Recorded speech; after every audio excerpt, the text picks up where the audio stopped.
everyone, this is Simon from the UMass Amherst student chapter of Informs. Welcome back to our interview series. Today we're honored to have with us Dr. Sharkey.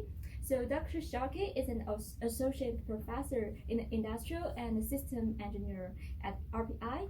His research interests are primarily in the area of network optimization and scheduling.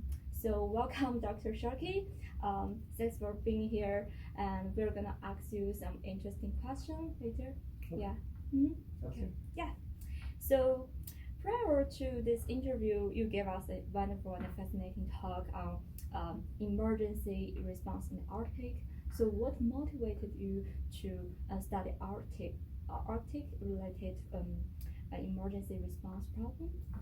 So I was fortunate enough to have colleagues that have been looking at oil spill response in Alaska since the 80s. So they started their work after the Exxon Valdez spill. And at the time that I joined RPI, one of my colleagues, Martha Grabowski, was leading a National Academy study on oil spill response in the Arctic. Yeah. And through her connections with that, she realized there was a lot of logistical supply chain issues with thinking about a response in a remote region, especially in Arctic Alaska. Yeah. So she started talking with me, and we just kind of got the ball rolling a little bit. Like there were opportunities, and was able to visit Alaska and just really kind of fell in love with the environment. I mean, it's a really unique place, and it just was kind of inspirational that if I could find a way to apply my skills and help in this area, I wanted to, and was fortunate enough to kind of do some operations research modeling of oil spill response in the Arctic, and that kind of became a larger project looking at how, kind of how does infrastructure development end up impacting both oil spill emergency response in general, as well as the communities of the Arctic. Yeah, so before it's like a small idea and it becomes a big project, right? Yeah, and we've been really great in finding collaborators that have complementary skill sets in terms of, we have a collaborator from the University of Alaska Anchorage who's an expert in kind of working with rural communities in Alaska and has been great in helping us shape the project and do it in a way that hopefully will be impactful long term. So that's nice. Okay, so climate change is on a top of news these days, right? So how has climate change impacted the area of this research? I think it's had a significant impact in the maritime activities that will likely take place in the Arctic. And there's several, there's a lot of schools of thought on whether or not we should open up the Arctic for maritime activities. And I think if we do, I mean, the reason why it's even a discussion at this point is because of climate change. The sea ice melting is opening up shipping lanes and lanes that cruise ships can travel in ways that were not feasible 20 or 30 years ago. So, if the choice is made to enter Arctic waters for commercial activities, I think planning for responses is going to be necessary, and understanding how the responses will impact the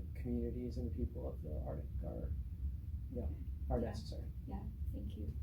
So from your experience and from your point of view, what are the future challenges or opportunities for research in your field that didn't exist several years ago, several decades ago? So I think one thing that just in general is kind of changing in academia is the move towards interdisciplinary research, and especially interdisciplinary research that integrates different fields together. And I think so I think that's a really significant opportunity because the problems are so socially and politically complex that a single field really can't address them. So I think kind of finding a team that can work together, is willing to listen to each other and understand how the different areas conduct research, I think, is something that is becoming more and more important in academia, and there's incentives to do it now in a way that there may not have been 20 or 30 years ago. Yeah, it seems like you have like a very big, excellent team now, right? So now let's get some advice from you. As a person that has had a great career in academia, what advice would you give to soon graduating PhD students on an academic job market? So one thing I will say with that is, the job search involves a lot of different people and a lot of different factors.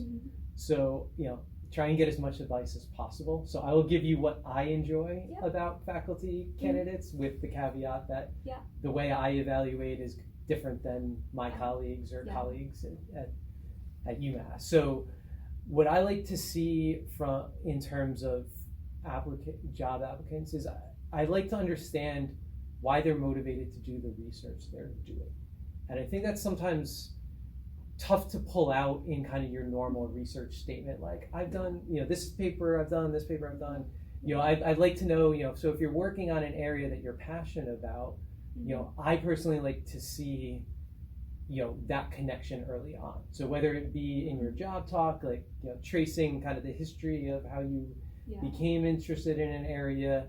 I enjoy that kind of personal kind of touches, because it allows me to realize that you're intellectually curious about the area and not just doing it for the paper or to check another box. And I think that's important across the board. So and the other thing, if you've chosen to invest your time into a particular activity, so running your student informed chapter or something like that, I think I like to understand what motivated you to do that, because I think the things that motivate you help me understand what you're going to be like as a faculty member, that you're going to continue to invest the time in things that motivate you. It's like from their statement to see their motivation or something else. Yeah, I mean, I think your statement, I think your cover letter, and I think even when you get to the point where if you have a small Skype interview or or a campus interview, connecting your passions to what's currently going on at the university is important. So, I really enjoyed doing undergraduate research as an undergrad, and so when I got to the job market, I mean, I emphasized, I'm interested in doing this, and this is why, because it changed my career path. I have no idea. I would probably be a banker or some job that I would not personally be fulfilled.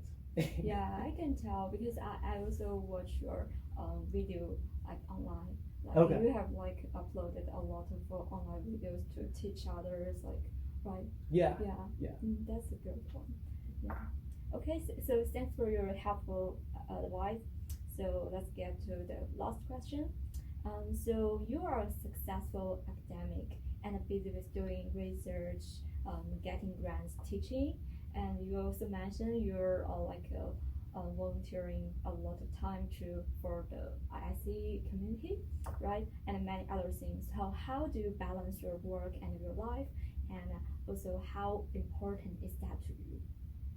So I think it's tremendously important for everyone to balance their life in the way they see best fit. And I think that's something that's important, and like every faculty member is going to evaluate a job candidate different. Every faculty member will have a different work-life balance that they're willing to achieve. And I think depending on where you are in your life, you need to come to a consensus with not only yourself, but your family as well. And so I think opening the line of communications is important. So I've made a choice with my wife and my family of how many hours am I, what's my schedule going to look like.